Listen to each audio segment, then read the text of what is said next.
여러분 안녕하세요. 시간은 흐릅니다. 네. 어제가 가고 오늘을 맞이하고 내일은 또 내일의 태양이 떠오르고 그렇습니다. 오늘 드릴 말씀은 가짜 민심 불과 5.4%포인트밖에 차이 나지 않는 그 가짜 민심이 드디어 총선의 저주라고 하는 그런 조수를 우리나라에 걸려고 하고 있는 것 아닌가 이런 생각이 드는 겁니다. 되게 이렇게 큰 전국적 선거가 끝나고 나면 승패에 관계없이 이긴 쪽이나 진 쪽이나 승고르기에 들어가서 자기 자신을 돌아보고 그리고 국민들의 둘로 나뉜 이른바 쪼개진 국내 여론을 한 곳으로 모으고 봉합하고 이제는 민생이다. 이제는 경제다. 우리가 이런 얘기 하잖아요.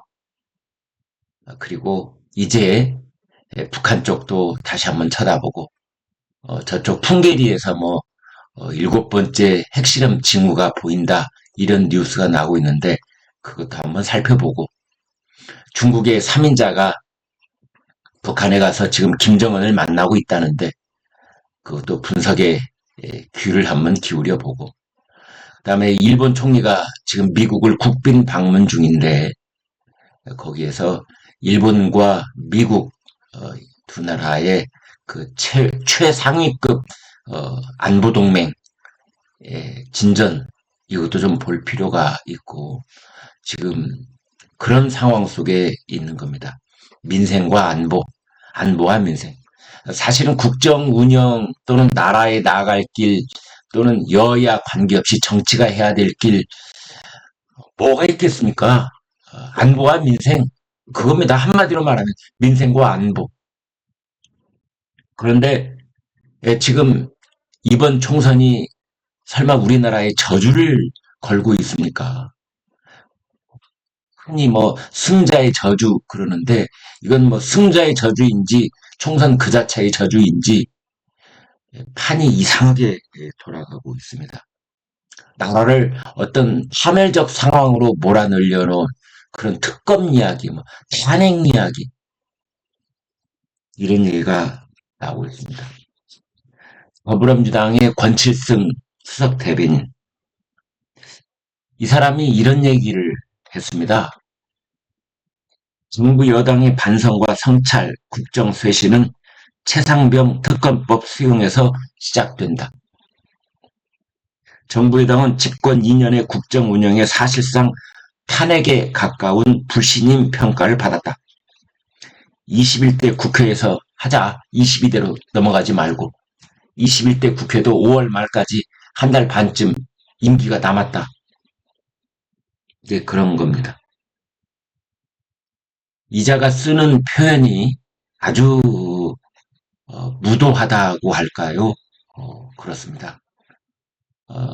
이미 선거에서 져서 어떤 의미에서 쓰러져 있는 정부 여당 등에 칼을 꽂으면서 확인 사살을 하려는 듯한 그런 자세를 취하고 있습니다. 말투가 살벌하게가 이를 데 없습니다. 사실상 탄핵에 가까운 신임 평가를 받았다. 이제 탄핵이라는 말이 진부한 말로 들릴 만큼 일상 언어가 됐습니다. 그쪽 사람들에게 탄핵은 그냥 아침 먹고 나서 하고 점심 먹고서 하고 뭐 이런 말이 돼버린 겁니다. 불신임 평가를 받았다 이야기를 하고 가짜 민심을 확대 재생산하는 그런 어휘를 쓰고 있는 겁니다. 이번 총선에서 정부 여당을 지지한 민심도 45%나 됩니다. 민주당을 지지한 쪽하고 불과 5.4%포인트 차이밖에 안 됩니다.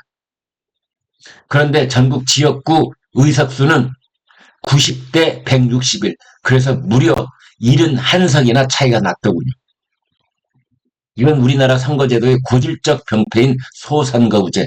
거기에 곁들여서 준연동형, 전무후무할 이런 왜곡된 비용적 선거제도가 빚어낸 그 결과가 불과 5%포인트 차이로 의석수가 곱절 차이가 그 이상이 나려고 하는 이런 상황이 빚어지고 있는 겁니다. 그런데 그것을 마치 나라 전체의 민심이라도 되는 양 가짜로 회치라고 분칠해서 불신임 평가라느니 사실상 탄핵이라느니 그러면서 최상병 특검을 받아들이라라고 윽박지르고 있는 겁니다. 협박하고 있는 겁니다. 그 이유는 최상병 특검을 하면은 그 마지막 단계로 겨누고 있는 사람이 대통령이기 때문에 그렇습니다. 이종섭 전 국방장관, 이종섭 전 호주대사, 그 사람을 최종 목적지로 하고 있는 게 절대 아닙니다. 최상병 익사 사건과 관련해서 그때 해병대 내부에서 자체 조사를 벌였을 때 용산 대통령실이 거기에 외압을 가했다라고 하는 것이 이번 특검의 골자인 것입니다. 대통령실의 외압, 누굽니까? 윤석열 대통령이 외압을 할 수 있는 그런 발언을 했다는 것이 이번 특검의 최종 목적지인 겁니다. 결국은 윤석열 대통령을 식물 대통령으로 만드는 그러한 일을 다시 한번 벌이겠다라는 발언을 권칠승 민주당 대변인이 선거가 끝나자마자 제1성으로 내놓은 겁니다. 그자 입에서 민생, 안보 이런 말을 들어볼 수 있을 것이다 기대하는 것은 정말 우리들의 커다란 착각이 아닐 수 없다. 조국혁신당의 조국 대표는 어떠했는가? 선거가 끝나자마자 바로 그 이튿날 대검찰청 앞으로 몰려갑니다. 다른 당선인들을 좌우로 병풍처럼 거느린 채. 그러면서 조국 역시 민생과 안보를 얘기한 것이 아니라 바로 김건희 여사를 소환 조사해야 된다. 이런 이야기를 제1성으로 꺼내들었습니다. 도이치모터스 주가 조작, 명품백 사건, 양평 고속도로 논란, 이 세 가지를 묶어서 김건희 여사 종합검을 하자. 이 목소리를 높이고 있는 겁니다.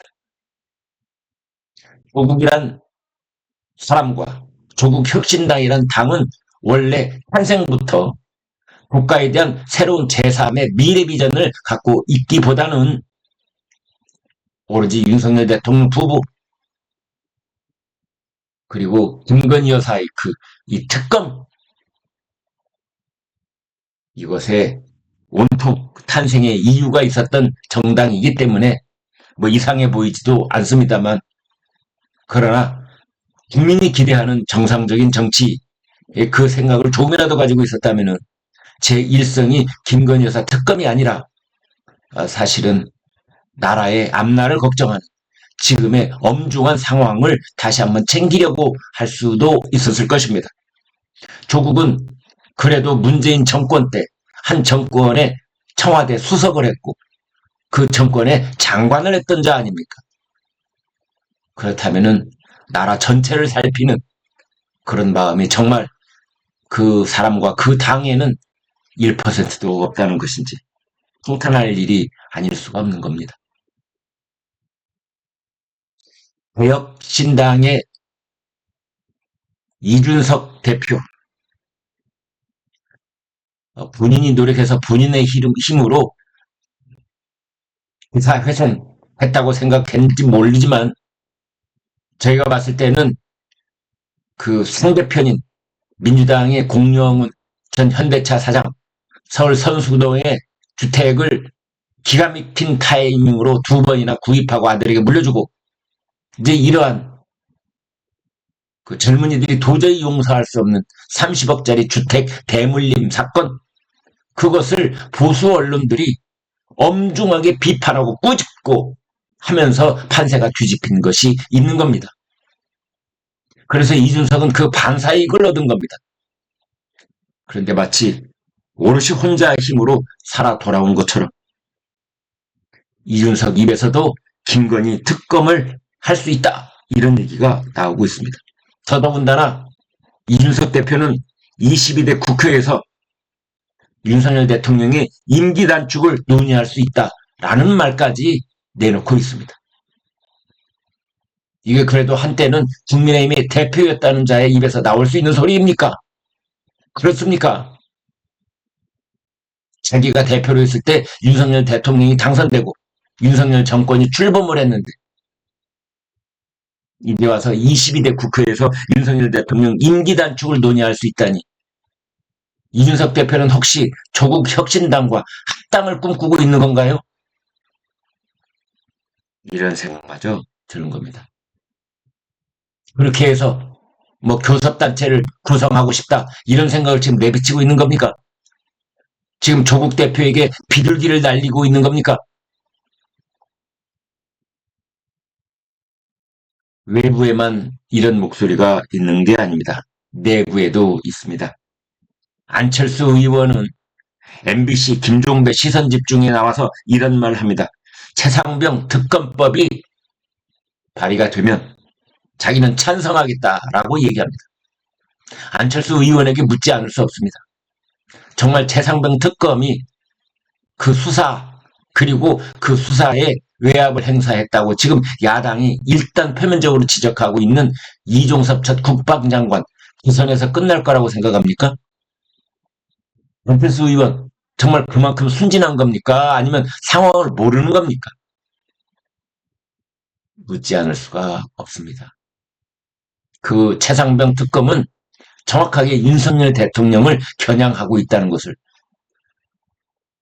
안철수 의원은 알아야 할 것입니다.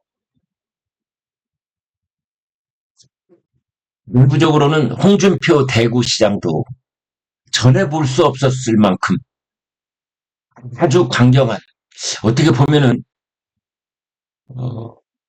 그 선을 넘어버린 그런 발언을 연일 내놓고 있습니다. 한동훈 전 비대위원장, 모든 것이 오롯이 제 탓입니다라고 이번 총선 결과에 대해서 본인이 그 모든 책임을 감당하겠다고 얘기를 하고 협회에 떠났지 않습니까? 비상대책위원장 아무 미련 없이 내놓고, 그 다음에 향후에 뭐 당권 이런 것에 대해서 일절 코멘트하지 않고 용산 대통령실이나 다른 어떤 곳에서도 그 책임을 전가하지 않고 그 모든 것이 본인 책임이라는 말 남기고 떠나지 않습니까? 그런데 그 한동훈 전 비대위원장에게 연일 집중포화를 쏟아붓고 있습니다. 홍준표 대구시장. 도무지 저는 이해가 되지 않습니다. 왜 그러는 것일까? 어떤 개인적으로 사사로운 원한이라도 있는 것일까? 이런 생각이 들 만큼 어떻게 보면 검찰의 까마득한 후배 아닙니까? 한동훈 비대위원장에게 우리를 짓밟던 문재인의 사냥개, 이런 표현을 썼더군요. 또 황교안 전 대표와 한동훈 전 비대위원장을 싸잡아서 깜도 안 되는 것들이 들어와 대권놀이 하면서 정치 아이돌로 착각하고 셀카만 찍다가 말아먹었다. 셀카만 찍다가 당을 말아먹었다, 이런 겁니다. 지난번에는 깜도 안 되는 황교안이 들어와서 당을 말아먹더니 이번에는 깜도 안 되는 한동훈이 대권놀이를 하면서 정치 아이돌로 착각하고 셀카만 찍다가 말아먹었다. 그런데 말이죠. 홍준표 대구시장은 이준석에 대해서는 또 아주 좋게 얘기를 합니다. 우리가 야심차게 키운 이준석도 성상납이란 어처구니 없는 누명을 씌워서 쫓아냈다. 이준석 전 국민의힘 대표가 당을 떠나게 된 것이 어처구니 없는 누명 때문이었습니까? 어처구니 없는 성상납 누명 때문이었습니까? 이준석 전 대표는 자기가 쫓겨나는 것이 억울해서 우리나라 사법부에 두 번이나 가처분 신청을 내면서 그 판단을 구했었습니다. 그런데 사법부는 한 번도 이준석이 손을 들어준 적이 없습니다. 더더군다나 이준석 전 대표는 내부 총질, 그것 때문에 결국은 국민의힘을 떠나게 된 것 아닌가요? 그리고 성상납 의혹, 그것이 억울한 누명입니까? 그거 지금 깨끗하게 해명됐습니까? 아니, 홍준표 시장은 도대체 이준석과 앞으로 어떤 공동의 계획을 갖고 있길래 이준석 대표를 이렇게 감싸고 도는 겁니까? 반대로 한동훈 전 비대위원장은 깜도 안 되는 것이 대권놀이 하면서 셀카만 찍다가 말아먹었다는 어떤 극악한 이런 표현으로 한동훈 전 비대위원장, 이미 떠난 사람, 이미 바닥에 쓰러져 있는 사람 등에 칼을 꽂는 겁니까? 이유가 뭡니까? 궁금합니다.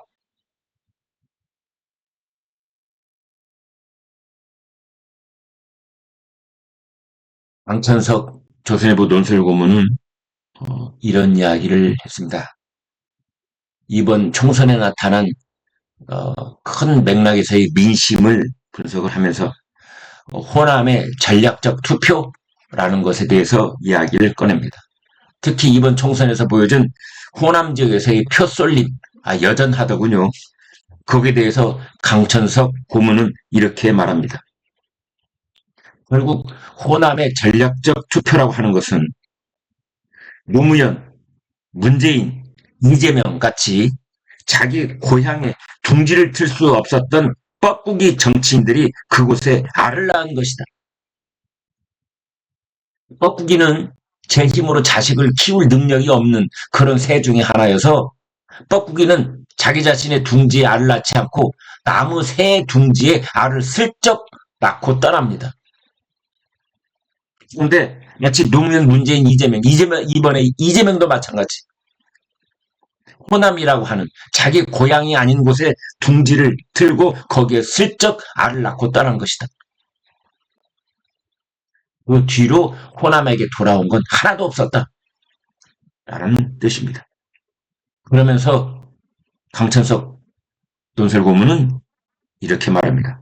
보수 일각에서 제시하고 있듯이 민주당의 민심은 호남표 플러스 좌파에 물든 세대들의 표 플러스 하류계층 이 3자 민주당 표심의 그 바탕은 세 가지 축으로 이루어져 있는데 하나는 호남, 하나는 좌파연하는 그 세대들, 또 하나는 하류계층.